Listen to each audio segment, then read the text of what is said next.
นอบน้อมต่อพระรัตนตรัยแก้วเจ้าสามประการ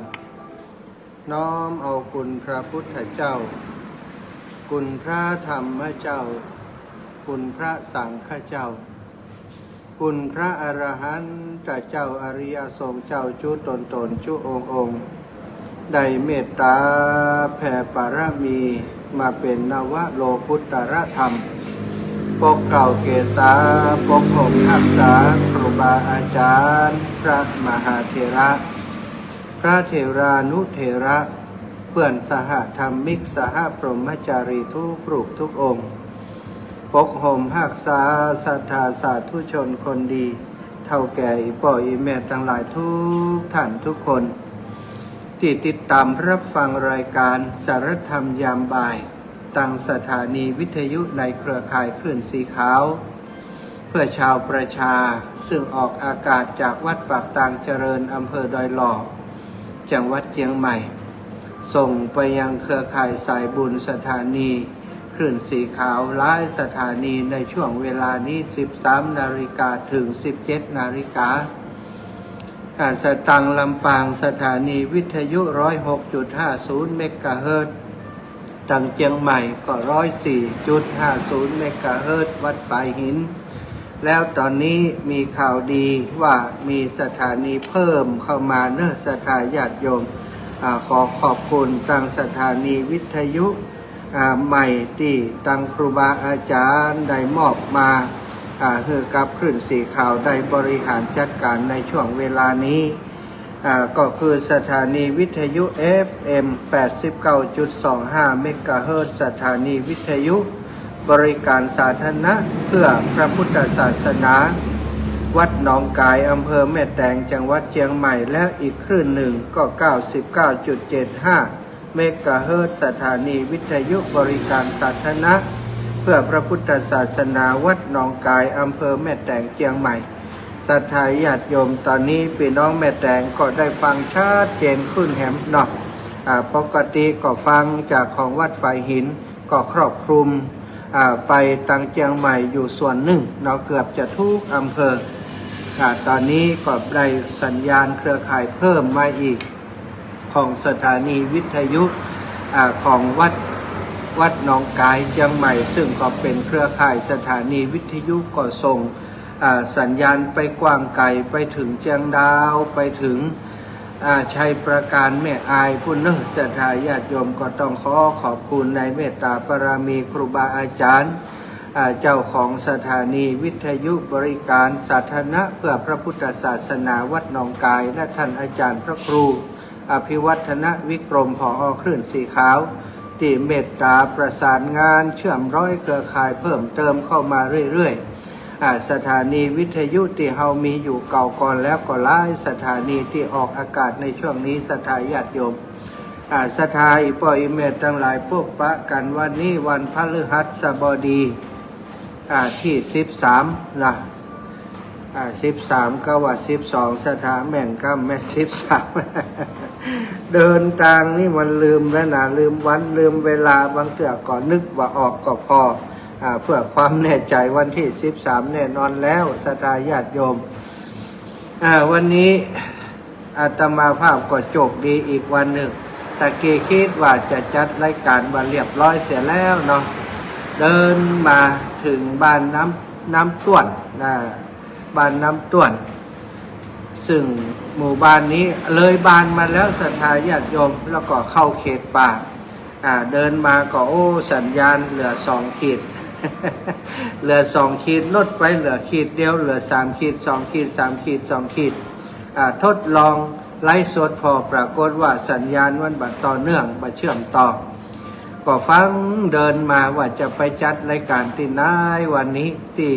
สัญญาณมันดีเนาะก็คิดว่าตั้งหน้าจะมียิ่งเดินไปยิ่งหาย เป็นว่ามันเดินเข้าป่าติ๊กๆสถานมันห่างเสาสัญญาณคงจะมาจากทางในเมืองแล้วก็มาถึงบ้านน้ำต้วนนี้มันก็จะมุดสัญญาณแล้วเนาะน้ำต้วนนี้เขตอำเภอภูเพียงจังหวัดน่านเนอะสถานก็เดินทางมาพอดีว่ามาเจอร้านกาแฟชื่อว่าคันที่รถน่านนะ ก็ เข้ามาหันมันมีห่มอยู่ตั้งหลอกว่าจะเข้าไปนั่งตรงนั้น แล้วก็ลองเช็คสัญญาณพอไปพอสัญญาณก็อย่างที่บอกสถาหมุนเวินทำงานบ่ได้พอดีเจ้าของร้านเพิ่นออกไปหา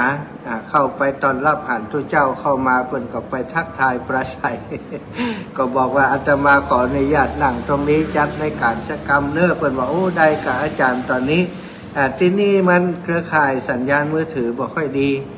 มันเป็นจุดอัพสัญญาณแต่ผมมี Wi-Fi ว่าอันเนาะเปิดมี Wi-Fi พอดีสถานลองขึ้นพอนะจะตาหน้าบุญคนเฮานี่ก็แปลกอาตมาคิดว่าเดินไปตั้งนานมันต้องมีสัญญาณแต่ปรากฏว่าสัญญาณ Wi-Fi มือถือนี่มันบ่มีมันลดลงไปติ๊กๆเพราะมันห่างเสาสัญญาณแต่ปรากฏว่าไปเจอ Wi-Fi ก็เป็นเรื่องแปลกบางเตือเทวดาก็ทดสอบกำลังใจเนาะทดสอบเอา ตั้งหน้าว่าจะมีอะไรอย่างเกิดขึ้นแต่ว่าเดินหน้าอย่างเดียวมันจะแก้ปัญหาได้เนาะได้ขอบคุณเนอะขอบคุณเจ้าของร้านผู้จัดการร้าน เปิดร้านใหม่สถานมาใช้บริการจัดรายการที่นี่วันนี้จัดรายการนอกสถานนี่เสียงที่ได้ยินชัดเจนเครือข่ายสัญญาณที่มันบ่ขาดบ่หายมันกระตุกกระตักก็เพราะว่าได้รับความเอื้อเฟื้ออนุเคราะห์จากทางเจ้าของร้านคันที่รสกาแฟอร่อยเนอะพอดีเปิ่นก็ทำกาแฟมาถวายด้วย ก็คือขายดิบขายดีสถานพบปะกันวันนี้ก็เป็นวันที่เท่าใดบัดใดนับวันที่19ถึงวันนี้วันที่13เดือนมีนา19กุมภาพันธ์ที่อาตมาได้เดินธุดงค์ธรรมยาตราเพื่อการศึกษาจากจังหวัดลำปางจากวัดพระเจดีย์ซาวหลังอำเภอเมืองจังหวัดลำปางมาถึงวันนี้20 กว่าวันแล้วเนาะสถาน20 กว่าวันกว่าจะนับเพื่อจิมละก็ได้เดินทางมาจนถึงบ้านน้ำต้วนอำเภอภูเพียงจังหวัดน่านซึ่งตอนนี้กำลังมุ่งหน้าเพื่อจะไปสู่อำเภอสันติสุขซึ่งหลวงพ่อเจ้าคณะอำเภอสันติสุขวัดโป่งคำเป็นจุดมุ่งหมายที่อาตมาจะเดินไปให้ถึงแต่วันนี้คงบัดถึงเนื่องจากว่าเหลือระยะเวลาอีก20 กว่ากิโลระยะทางอีก20 กว่ากิโลที่จะไปถึงวันนี้น่าจะเดินได้แหมสัก5-6 กิโล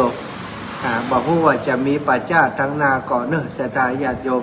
บ่มีป่าจ้าก็นอนตามตูบตามห้างตรงห้างนาห้างสวนเพิ่นวันนี้ก็คิดว่าไฟติดชาติไว้ก็พร้อมละถ้านอนห้างสักคืนก็เป็นอย่างวันพุธก็จะถึงสันติสุขวันนี้เป็นวันพระใหญ่นันสถาเดือนเพ็ญวันเพ็ญวันเพ็ญวันนี้เปิ่นก็สละสลงพระธาตุหลายที่หลายแห่งเนอะ15 ค่ำเดือน 6เหนือเนาะเดือน 6เหนือ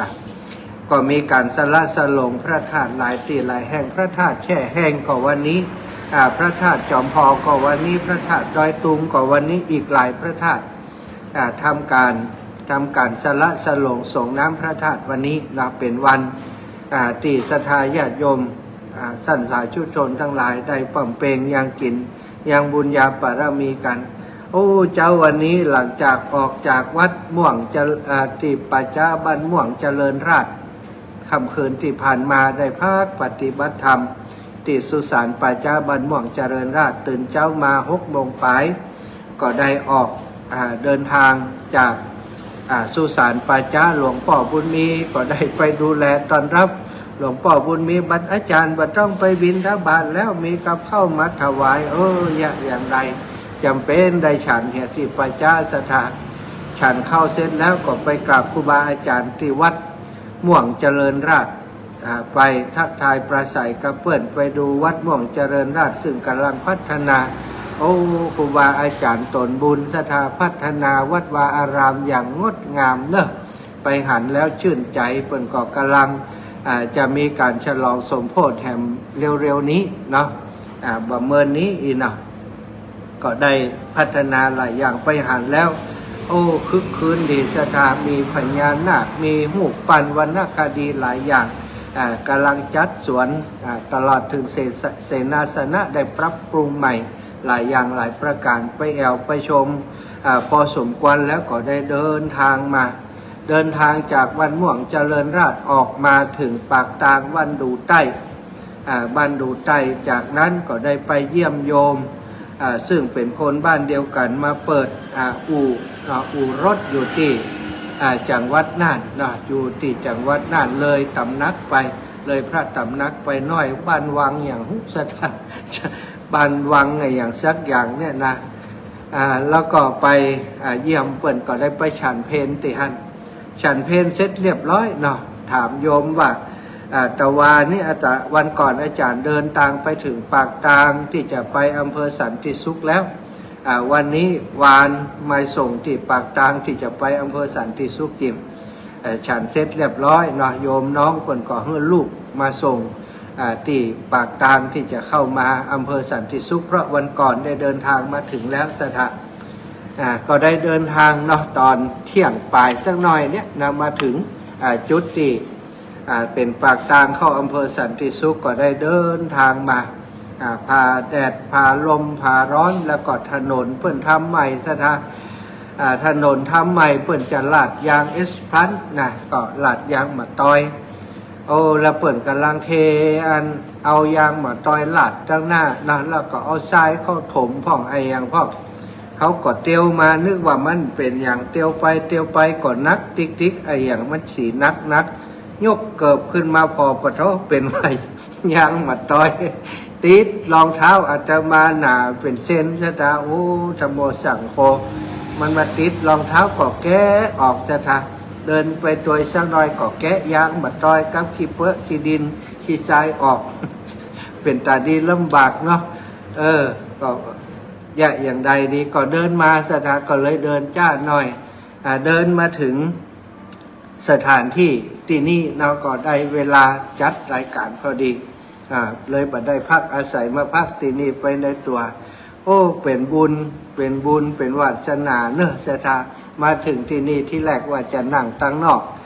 เจ้าของร้านเปิ่นก่อนนิมนต์ว่าตั้งนอกมันฮ้อนนิมนต์ตั้งในบอกอาจารย์เปิ่นก็มีพัดลมมาเป่าคือสบายแถมมี Wi-Fi ให้ได้จัดรายการโดยน้ำดื่มแหมเนาะกาแฟ1 แก้วน้ำเย็นแหม1 แก้วขออนุโมทนาบุญให้กับตังเจ้าของร้านที่เปิ่นบริการวันนี้บุญกุศลที่อาตมาเดินทุดงมาก็เอามาแบ่งมาปั่นเปิ่น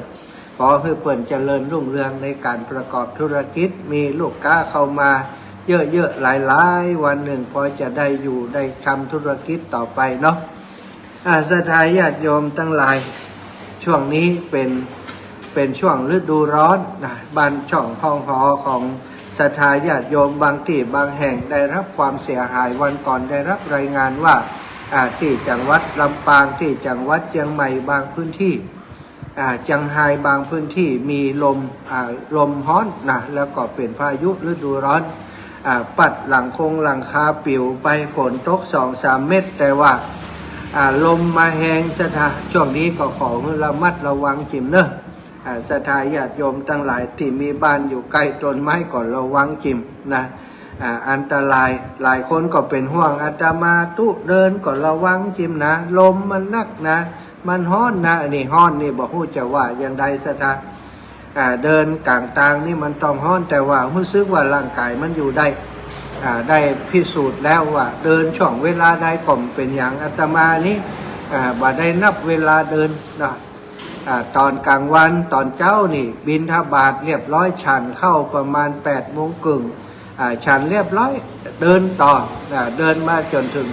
11:00ถ้ามีอาหารก็ฉันแหมน้อยนะเพราะว่ามันเข้าจาก11:00ไปหาตอนเช้านี่มันยาวนะก็เลยได้ฉันแหมมื้อหนึ่ง11:00ปลาย11:30จากนั้นก็เดินต่อสถาเดินต่อมาถ้ามันร้อนมันเหนื่อยก็ประมาณบ่ายโมงก็พักเหกรรมเที่ยงเกิงก็พักเหกรรมแล้วก็เดินต่อระยะเวลาที่เดินต่อช่วงบ่ายเที่ยงนี่ก็รู้สึกว่ามันร้อนอยู่แต่ร่างกายที่มันตากตามมาหลายวันแล้วเนาะมันกำแดดมาหลายวันก็รู้สึกว่าเปิ่นจะอยู่ได้จะสู้ได้อยู่สู้ได้ถ้าร้อนนักแก่เหี่ยมันเปียกเต็มเนื้อเต็มตัวก็ต้องพักใต้ล่มใบไม้ล่มไม้เงาไม้ตากผ้าไปตัว ก็ผ่านพ้นไปโดยดี แต่ว่าเวลาจะพักที่ไหนก็จะแงนพ่อก่อนตั้งบนนี่มีกิ่งไม้แห้งก่อน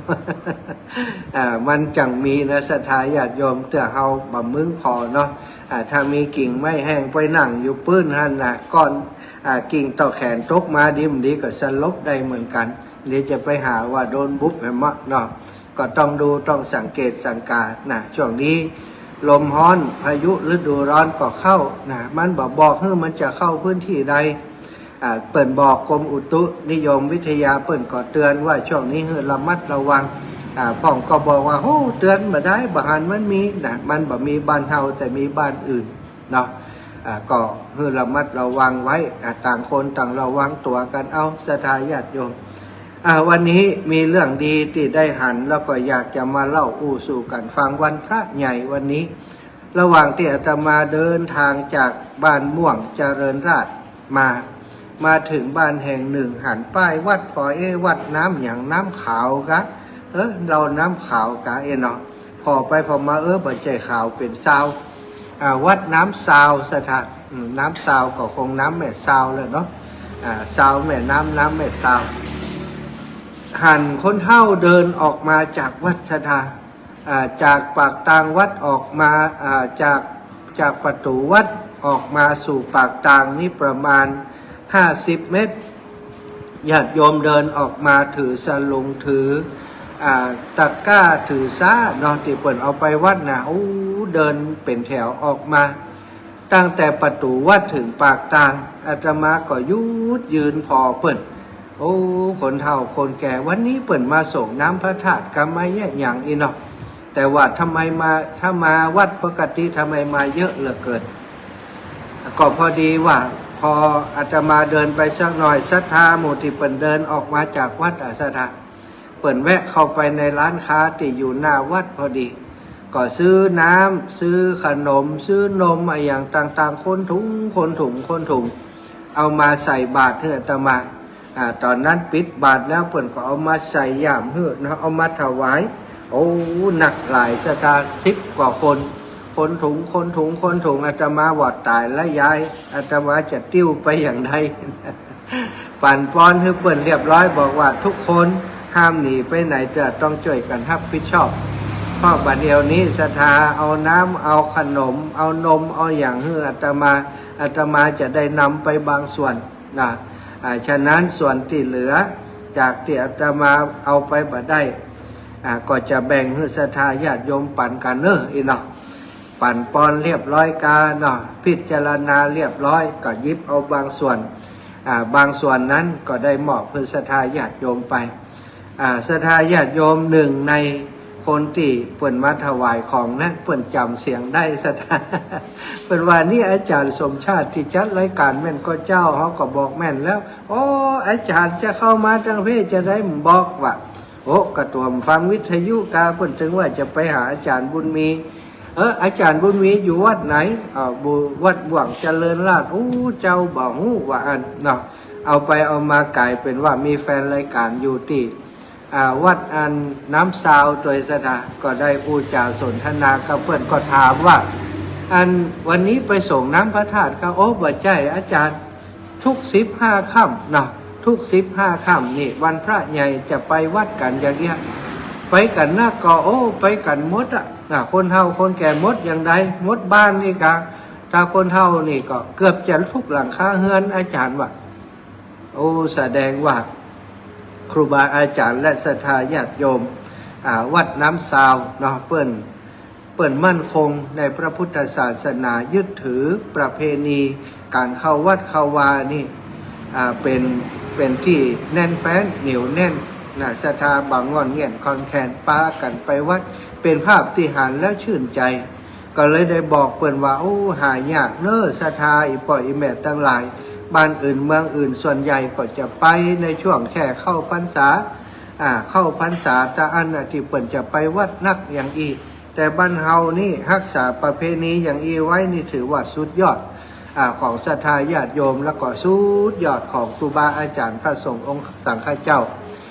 ที่เป็นผู้นำทางจิตวิญญาณที่อยู่วัดอยู่ว่าส่งเสริมให้ศรัทธาญาติโยมได้เข้าวัดเข้าวาอย่างนี้ เป็นสิ่งที่ดีมา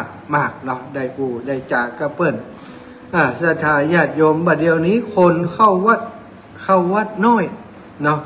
บางที่บางแห่งนี่มีตุเจ้ากับผู้จานเนาะวันพระใหญ่วันพระสำคัญเนี่ยมีตุเจ้ากับผู้จานผู้ล่ามวัดเนี่ยไปเป็นตัวแทนนอกนั้นก็ไปส่งเข้าแล้วก็กลับบ้านเนี่ยนะบ่ฮู้นาวัดใดเป็นอย่างอันพ่องนี่ถ้าอย่างอันเมินเข้าก็จะห่างวัดห่างวาไปติ๊กบางที่บางแห่งก็เหลือกับคนเฒ่าคนแก่ไม่อยากไม่ยิงเข้าวัดปล่อยใจหายไปไหนก็บ่ฮู้นะบางที่บางแห่งอาราธนาศีลอาราธนาธรรมจำเป็นต้องอาศัยผู้หญิงโยมผู้หญิงนะโยมแม่ทั้งหลายเนี่ยต้องจำเป็นต้องอาราธนาศีลอาราธนาธรรมเป็นมรรคนายกเป็นผู้จานเพราะคุณเฒ่าเปิดใจบอกค่อยเข้าวัดอย่างแต่เจ้านี่นะประมาณ 3-40 คนนี่บ่มีผู้ชายสักคนมีกับไม่ยิงคนเฒ่าไม่ยิงตึงนั้นที่เข้าไปในวัดในวาที่ออกมาหันก็แสดงว่าทุกที่ทุกแห่งจะเป็นเหมือนกันปัจจัยนี่บอกหุ่มเข้าวัดเนาะที่หุ่มเข้าวัดก็จะได้เป็นเทพพระบุตรที่บอกเข้าก็เขาไม่ได้เป็นสถานเข้าวัดเข้าวาก็ปากันมันเข้าวัดแต่เจ้าก็เลยบอกเพื่อนว่าอีแม่การที่อีแม่ทั้งหลายเนี่ยนะได้เข้าวัดเข้าวาอย่างอีมันเป็นการสืบต่ออายุพระพุทธศาสนาเป็นอย่างดีโดยการที่บ่ต้องบอกต้องสอนลูกหลานนะเขาหันหมู่เฮานี่เข้าวัดเข้าวาอย่างนี้วันนาลูกหลานมันแก่มันเฒ่ามามันก็จะปฏิบัติตัวอย่างอีพ่ออีแม่ทำฮือหันทำฮือหู้อยู่ฮือหันศรัทธาญาติโยมคือสิ่งที่สำคัญที่สุดในการสอนถ้าเขาบ่ทำฮือหันบ่อยู่ฮือเขาหู้บ่ทำฮือเขาดูบ่ทำฮือเขาหันเขาก็จะบ่มีแบบอย่างบางเตื้อสอนไปคนมันบ่เอากรรมซะทักบางคนก็จ้างก็สอนได้ตัวเองก็บ่ทำเข้าวัดเข้าวาเหี่ยวพ้องกะตัวนี่เปียแห่เปียจำลงต้มลงนาลงน้ำลงหนองชอบปู่ชอบป่าบอกคือคนอื่นไปวัดไปวามันก็บ่ใจตีนอกสถานถ้าเขาอยากคือเขาไปวัดไปวาลูกหลานก้าคนรุ่นหลังของเขาหมู่เฮาทั้งหลายนั่นแหละตีจะต้องทำเพื่อเขาหันทำเพื่อเขาหู้อยู่เพื่อเขาหันในปัจจุบันนี้นะสถานวันคนนี่ห่างไกลวัดวาอารามไปติ๊กและศรัทธาลองพอคนรุ่นใหม่นี้มีปัญหาสลับซับซ้อนมากมายวิถีชีวิตของแต่ละคนมีแต่จะเหินห่างกับวัดกับวาบางคนบอกว่าโอ้เข้าวัดแห่พ่องเราข้าเจ้านี่เข้าประจำอาจารย์เข้าวัดใดพ่องเล่าคือฟังเป็นอย่างนะโอ้เป็นว่าไปแอววัดบัดได้ศรัทธาวัดบางที่บางแห่งคนไปแอวเพราะความสวยงามที่เปิ่นจัดวัดจัดว่าสวยงามมีนู่นมีนั่นมีนี่บางพ่องก็ไปแอวเพื่อจะขอพรบัดได้ไปไกลวันหวยออกไปแล้วเอาพวงมาลัยไปเหียเอาพวงมาลัยเอาดอกไม้ธูปเทียนไปบนบานศาลกล่าวไปขอเลขขอหวยขอเด็ดสักงวดกันเลยหลับถ้าข้าเจ้าได้เต็มนี่จะมาจ่วยเนี่ยนั่นจะมาจ่วยเนี่ยนี้เนี่ยไปบนพระเจ้าพอบ่ถูกก็เดือดว่าพระเจ้าบ่ฮือจบอย่างอี้ก็มีสดาส่วนใหญ่เป็นอย่างนี้การเข้าวัดนี่เปิดบอกคือไปวัดอะไรอย่างวัดคุณธรรมวัดศีลวัดธรรมเฮามีศีลละอย่างนะถ้าบ่มีศีลก็ห้าศีลขอศีลแล้วก็ห้าศีลถ้าบ่มีธรรมบ่มีความเมตตากรุณามุทิตาอุเบกขาไปวัดก็จะได้วัดจิตวัดใจของเฮาวัดระดับวัดระดับความรู้ของเฮาเอาอย่างมาวัดศรัทธาก็เอาศีลเอาธรรมนั่นแหละมาวัดถ้าไปนั่งอยู่ยังวัดอยู่นี่โอ้ยังบ่มีศีลกำเตื้อศีล5ยังบ่มีกำเตื้อยังฆ่าสัตว์ตัดชีวิตยังคิดเบียดเบียนผู้อื่นอยู่แสดงว่าเฮายังใจบ่ได้เตื้อวัดก็ต้องวัดเอาคุณธรรมออกมาเอามาประพฤติเอามาปฏิบัติเวลาของชีวิตแต่ละคนนั้นศรัทธาญาติโยมมันหล่นลงไปทุกวัน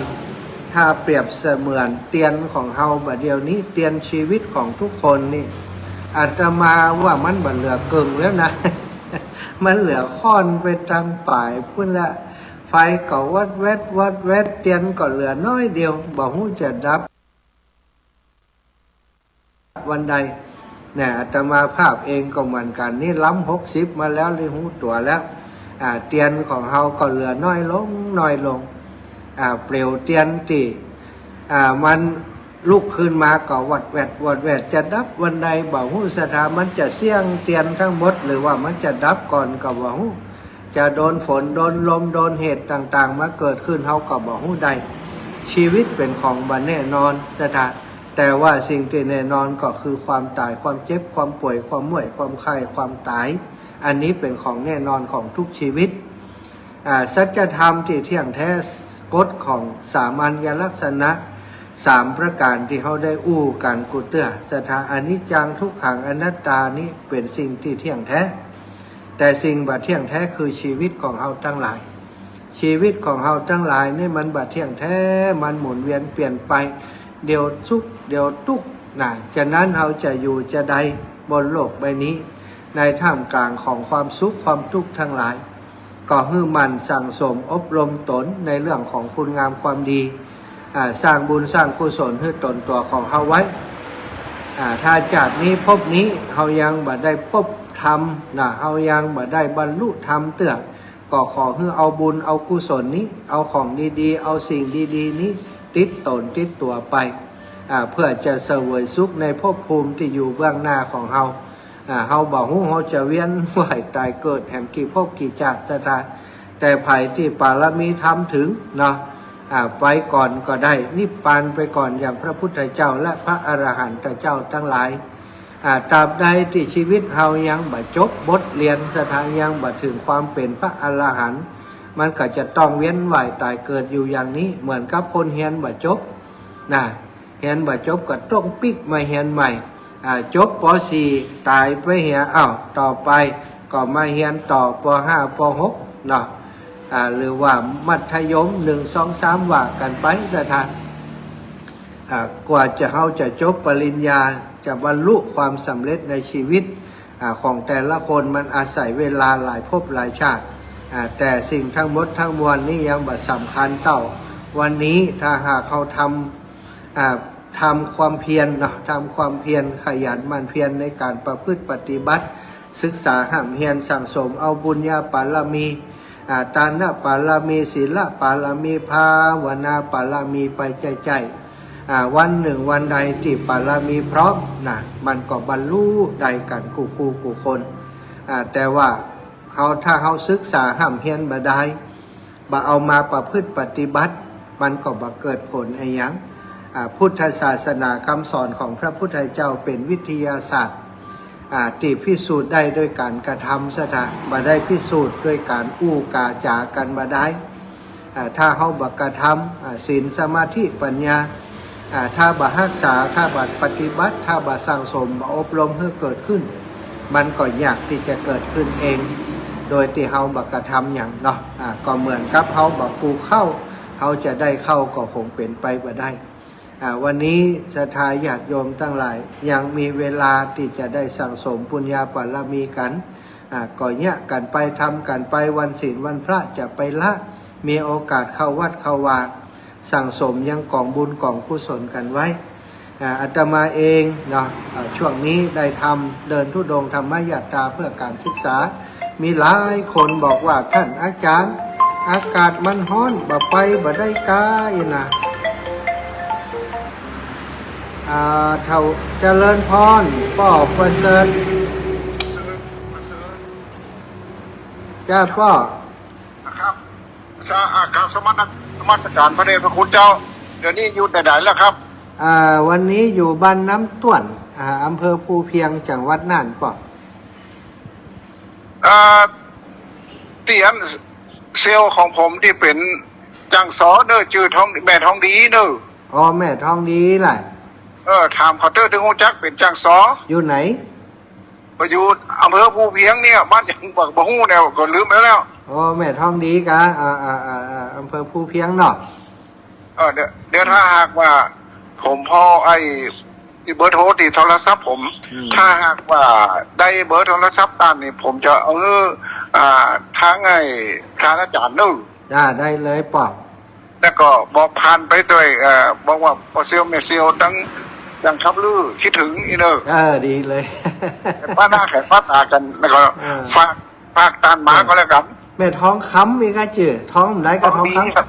ท้องดีแต่ท้องดี ท้องดีแม่ท้องดีจ้ะ จังซอหนึ่ง จังท้องแม่ท้องดีเดี๋ยวจะถามเขาก่อนเนาะ ครับเอาสาธุนะป่อมัน เป็นจะได้ป้องกันการเดินทางอย่างก็ ปกติดีสบายดีทุกอย่างเลย ไปตีตับบ้านตับฟ้าอำเภอโป่งนี่ป้าจะได้พ้อง บ้านอย่างก็ บ้านบุญเจริญเนี่ยบ้านอย่างก็บ้านนาเจริญอย่างตีตับฟ้าใต้เนี่ยตับฟ้าใต้เนี่ย ถ้าฟาดใต้น่ะก็ ยังม่วน เชียงม่วนดีปอดดีป่าจ้าหันก็โอ้สะอาดสะอ้านดีมาพักป่าจ้าแถวนั้นเปิ่นมีอาชีพเนี่ยยาคุณก้าอย่างก้านี่มีนักหนึ่ง โอ้สมัยก่อนนี่ยาคืนนี่เป็นอันดับหนึ่งในประเทศไทยเลยยาคืน บัดเดียวยังมีอยู่ป่อเขาอันมีนวัตกรรมใหม่โดยมีเครื่องหั่นเครื่องอย่างรู้ดี โอ้ ได้แอลได้หันเข้าท่าดี แต่อันนี้ผมขออุ้นออกเรื่องไว้น้อย สมัยก่อนนี่ถ้าหากว่าหันไม่ยิงกันสาวเตียนน้องเปิบนี่มาใช่มาต้องสงสัยว่าเป็นสาวที่ไหนเป็นสาวตะพาใต้อันนี้ เพื่อนอย่างเพื่อนนั้นหับนักกะ ที่น้องข้าน้องเปิบนี่นะไอ้เปิดนั่งปลูกยาอย่างหรอเปิบหน่อไม่นั่งปลูกยาเพราะน้องเปิบอันนี้ก้าเปิ่นหมายถึงงานแตะยาก้ามันเปิบเนาะแล้วก็เปิ่นแพรยาเนี่ยลักษณะมันจะเปิบเปิ่นก็เลยว่าแซวกันเล่นเอาขับลื่นสักบดละขับลื่นสักบดละเอาเดี๋ยวละต้องลื่นแล้วมั้ยมีคนลื่นก็ผู้เพียงเลยมีก่อนเนี่ยมีกับประเด็นนี้กำลังออกรายการไปเชียงใหม่ลำปาง8 น่านพุ่นนี่เอาขับลื่นให้ฟังกันครับอันนี้ขับลื่นนี่เพิ่นว่ายินดีต้อนรับนอกเอาชื่อว่าขับลื่นครับนี่ชื่อว่ายินดีต้อนรับเจ้าเฮ้ย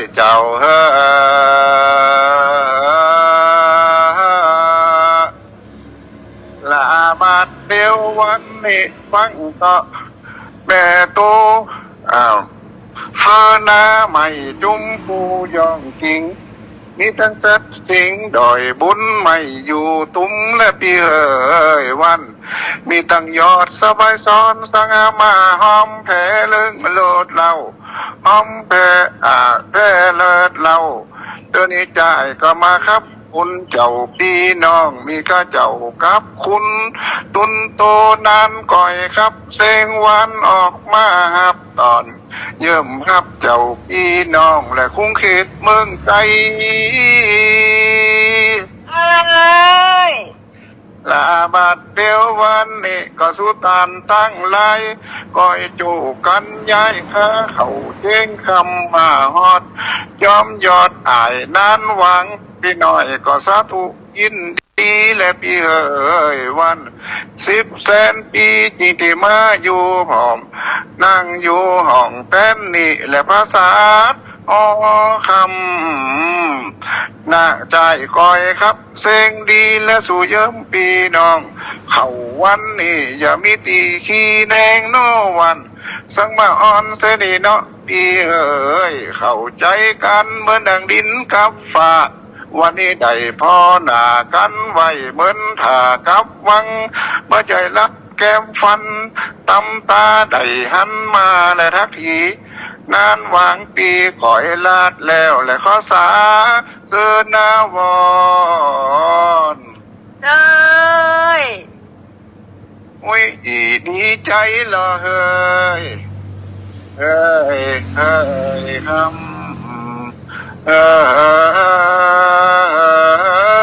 นอวัน ดังว่าไก่ปานใดจิตใจเฮาสงบปันแลไก่เดิมเป็ดสอมดอกไม้เฮาก็ฮักแบ่งกันคือมันเป็นพันใบจุ่มพูโอ้ยย่องเด้อโลก ใช่ หน้าบัดเดียววันนี้นางมายกออกตันเธอหน่อยและเป็นกูสาเสริญในก่อนเด้อวันกะสุตานตั้งได้คอยจูบกันสุขเสริญใจเขาเจ้งคำมาฮอดยิ้มพอกาละเขารอดแล้วเคาะเจ็บสังก็อย่าร้อนมาไก่เจ็บบาดไปพยัดลายได้วินจากโตเคาะเจ็บโหโมตามันหนีไปไกลไกลจากโตตานเจ้าบัดนี้เขาวันนี้และข้อสาเสนาวอนฮักอย่างนี้แล้ว ใช่ มีลูกขู่ด้วยเนาะ มันนอนอยู่นี่เหรอ อีแม่เดียวเนอะลูกครูอีปอนะ แม่เดียว อันนี้เป็นครูสอนครับลื่นนะสถาปอครูประเสริฐเนาะ ครับ ปอครูประเสริฐนามสกุลอย่างก็ กรกัดครับ นามสกุลกรกัด ก เจ้าร กัดปอครูประเสริฐกรกัดนี่ทางนายกองค์การบริหารส่วนจังหวัดลำปางนะได้เชิญอีปอไปสอนครับลื่นที่ลำปางตัวเนาะ โอ้ ดวงรัด ตวงรัดโลสุนทร สุนทรครับ โลสุนทรซึ่งก็โยมก่อนนี้ประวรณาตัวไว้ว่าถ้าไผ่สนใจครับหรือนะพี่น้องไตหรืออยู่ที่ไหนสนใจจะให้ปอบไปสอนติดต่อได้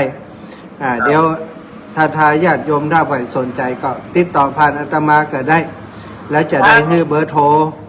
โยมปอกครูเปิดไว้เนาะแล้วก็จะได้อู้จากันเนอะปอกครูพอดีออกอากาศออกรายการอยู่ ขอบคุณปอกครูเนอะ อันเมืองนั่นกับมือมันเลิศเนอะเมืองนั่นเนอะ สาธุมีเดี๋ยวถ้าป้าจะบอกให้เนอะ ครั สา บ ธุปอก ครับ อ้าวศรัทธาญาติโยมโอ้สลั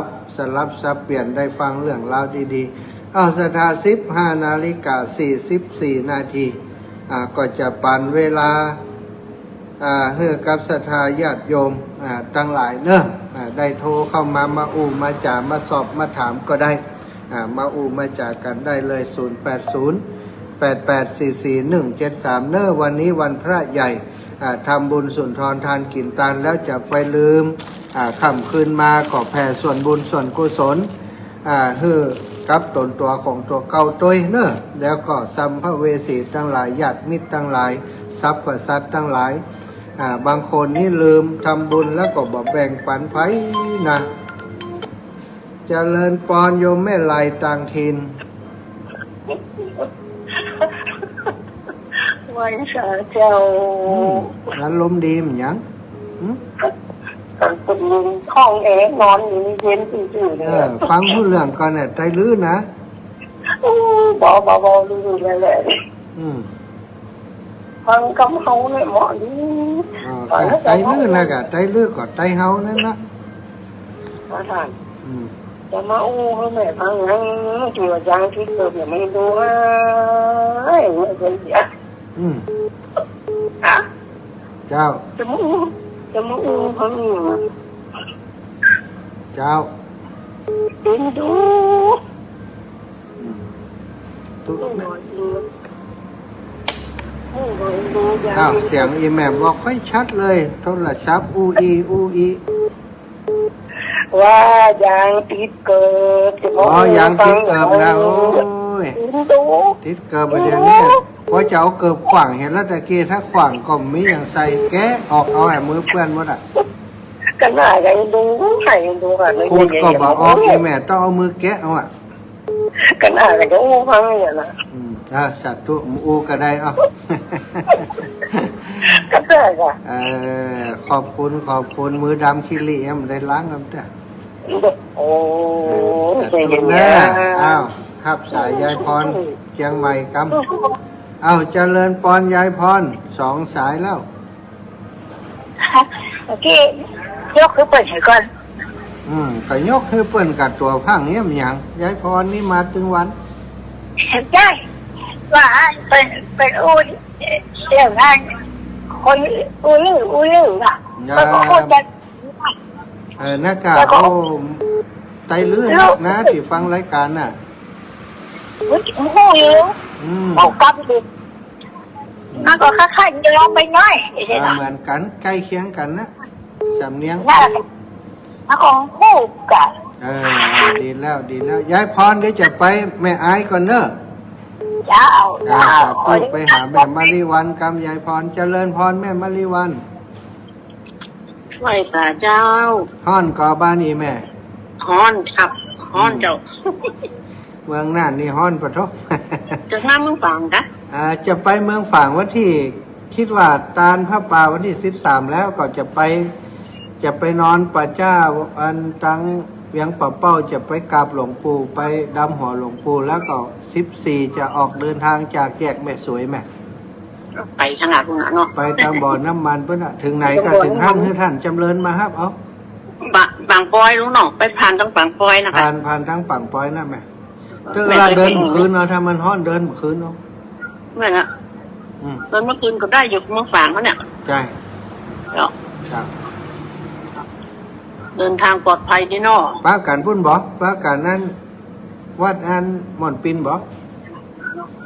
ก็ถ้าเจ๊มาฮับก็ไปน่ะค่ะ บอกเจ๊จิมเนอะเอาเจ๊ถึงไปแม่เจ๊นี่อินโดท่านอาจารย์เจริญอยู่ บอกเจ๊เดี๋ยวเขาจะโทรบอกเจ๊เลยช่วยอาจารย์เจริญไปในแม่อินโดเปิดคนใครได้น้ ฮับมันที่อย่างก็ ำ16แม่ อ๋อ16ทำไม่ทุระเนี่ยแต่คือ16นะ จ้ะ วันนี้ก็มีซบนั่นเนี่ยมันส่งน้ำพระธาตุ ทีหนึ่งนี่เห็นนะ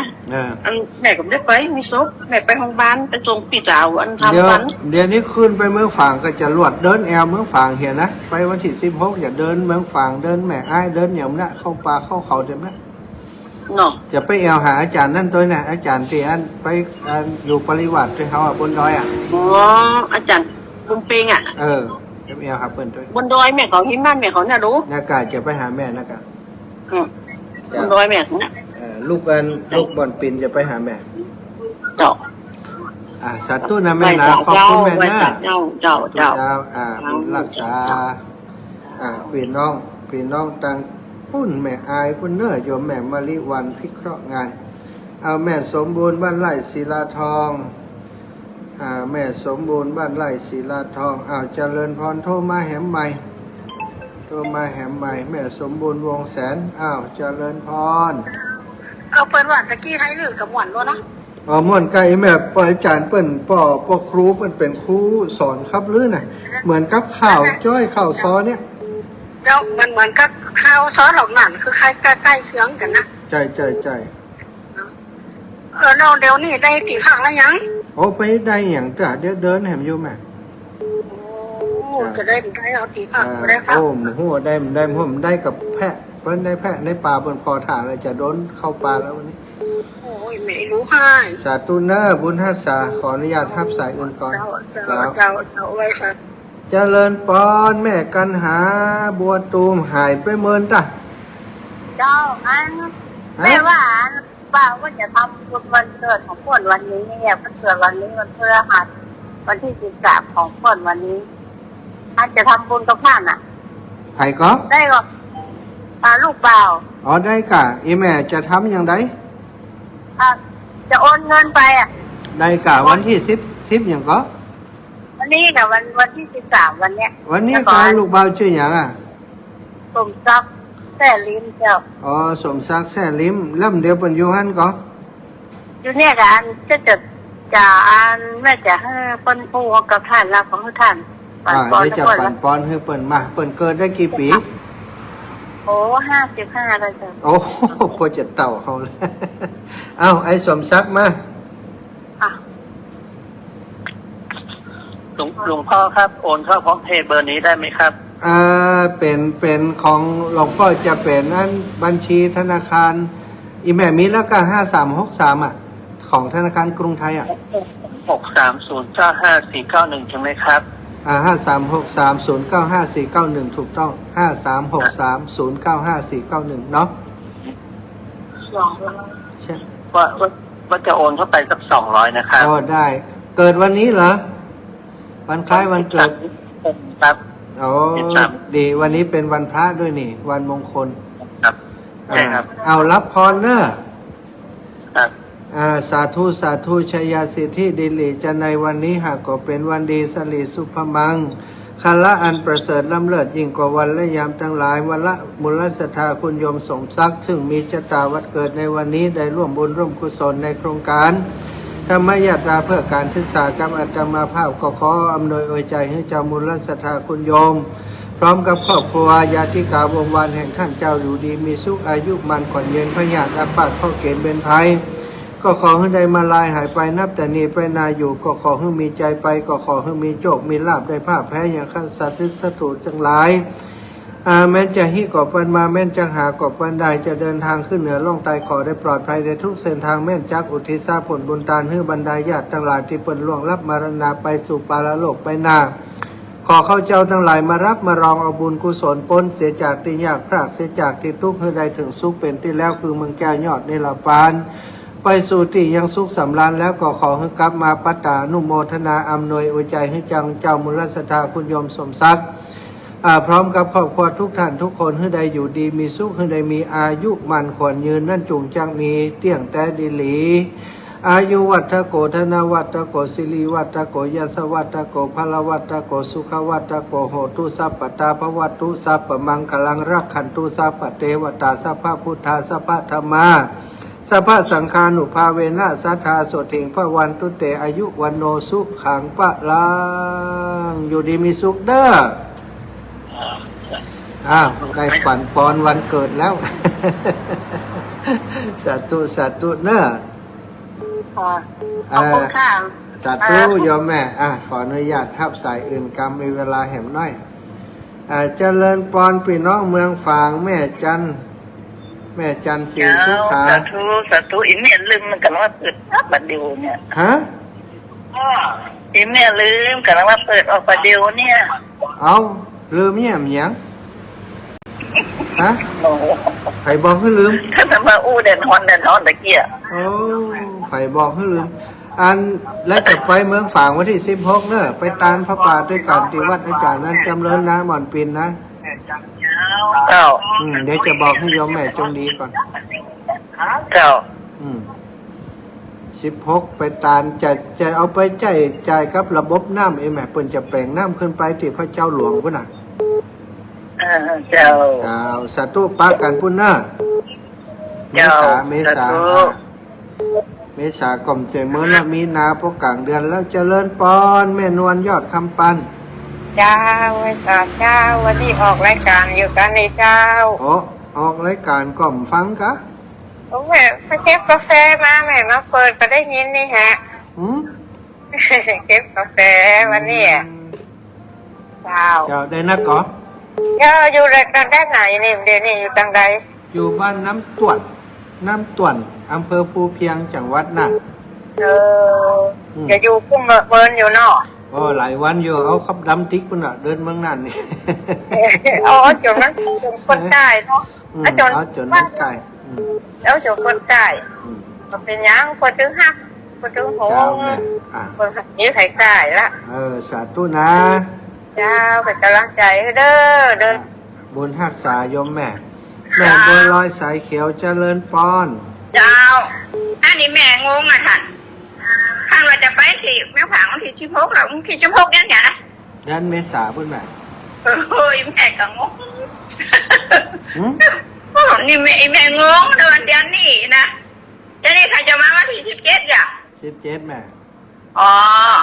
เจ้าละเฮือนเปิดไปหับกระเจ้า เบิ่มมีธุระที่เชียงใหม่ทำเฮือไปแม่เดี๋ยวจะพอรถไปคนเดียววันที่16ต้องพอนั่งรถไปจากลำปางไปจากน่านไปเจ้า อ๋อเจ้าเดินทางปลอดภัยเนอะท่านเจ้า สาธุเจ้าแม่ คุณอาสาท่านเจ้า รักษาจ้า จ้า เจริญปอนแม่สีพันธุ์ ไม่สา เจ้าแม่เป็นได้สบายดี สบายดี เจ้า อากาศร้อนแม่โจฮ้อนก็ ก็อันนั้นอันแม่ก็ลูกมาฟังมาแต่ว่าเนี่ย ไปอีหยัง ไอ้ขึ้นอะไรอย่างก็ทำบุญบ้านสีน้ำท่วมน่ะกะ อ๋อเจ้า แล้วลูกบ่าวเป็นไปทำบุญแต่ว่าวันที่9เจ้า เจ้าแม่ วันที่แล้วก็ไปนอนไม่2-3 คืนนอกบ้านเป็นอยู่พุ่นมาแม่ไปแม่ก็เลยไปโดยกันไปทำบุญด้วยเพื่อนทำให้หลวงพ่ออันวัดน้ำอุดมอย่างก็ พระบาทอุดมไปก็แหละ พระบาทอุดมเจ้าเพิ่นก็มาเราเป็นนั่นโอ้แม่จนเหมือนอ่ะ โอ้เปิดฟังหู้จักมหาสมชาติก็ เขามหาสมชาติยอดเยี่ยมว่ะเป็นว่าย อดเยี่ยมอย่างเป็นจะบอกจักเขา ลูกเบาอีแม่ยอดเยี่ยมแหละ แน่ยอดเยี่ยมเลยชูนิ้วมือนิ้วโป้งด้วยนะยอดเยี่ยม สาธุแม่นะเดี๋ยวอันเดินทุดงแล้วถ้าช่วงที่กลับไปแล้วจะไปเอวหาแม่เด้อ มาแต่ว่า เจ้า หรือจะมาถูกวันนี้ลงจ้า ไปหลงอย่างไปถามแม่อมรวันท่านช่วงนี้ก็มาได้อู้กันกับแม่อมรวันนะเจ้า แม่โทรหาแม่อมรวันไหนมาเจอเลยอะลูก เดี๋ยวเขาจะลองถามพอเนอะสาธุแม่นะ เจ้า อ่ะ เป็นกำลังใจให้เนอะเดินทางให้มีความ ยอมแม่กันหารับทราบแล้วเนอะตังเข้าแล้ว เป็นเข้าแล้วนะครับ จ้าเข้าแล้วครับคุณสมศักดิ์นามสกุลอะไรนะเมื่อกี้ สนิมครับ คุณสมศักดิ์สนิทใช่ไหมนามสกุล ครับคุณสนิมครับ อ๋อแซ่ แค่นี้เรา สาธุเนอะคุณสมศักดิ์เนอะ ครับ ได้ร่วมบุญกับอาตมาในโครงการธรรมยตราเพื่อการศึกษาได้บุญ2 ต่อ สาธุเอาบุญทุดงควัดมาฝากด้วย ครับ บุญรักษานะเวลาอาจารย์หมดแล้วเนอะ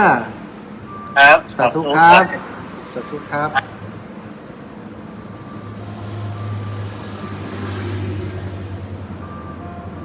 ศรัทธาญาติโยมเวลาหมดเวลาก็ขอนำรายการจากลาศรัทธาญาติโยมไปด้วยเวลาเพียงเท่านี้นะขอความสุขสวัสดีจงมีแก่ศรัทธาสาธุชนคนดีทุกคนทุกท่านจัตตารโอธรรมาวัฏันติอายุวันโน